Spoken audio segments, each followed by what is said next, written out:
Along a major trucking artery in southern Taiwan, a semi has just rear-ended a tanker truck. The tanker contains 25 tons of a highly flammable chemical called styrene, and the spreading fire threatens to detonate the tanker. Firefighters attack the flames at all angles, but the fire refuses to submit. The pressure inside the cylinder builds as firefighters struggle to cool the tanker. The intensity of the heat creates tornado-shaped flames shooting from the tanker. It's a final warning.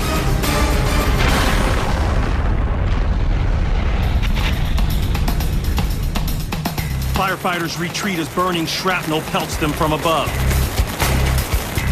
A reporter on the scene runs to an injured fireman.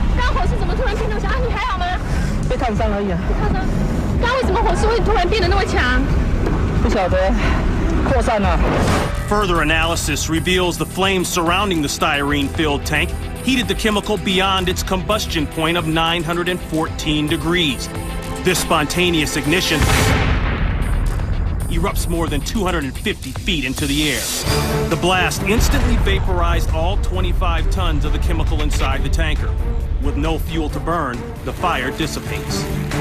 Damage is widespread. The cab of the tanker looks like a bombed-out shell. As for the semi, all that remains is its charred and melted chassis. In the end, 4 firefighters received only minor injuries when this tanker truck exploded and shook this Taiwanese highway.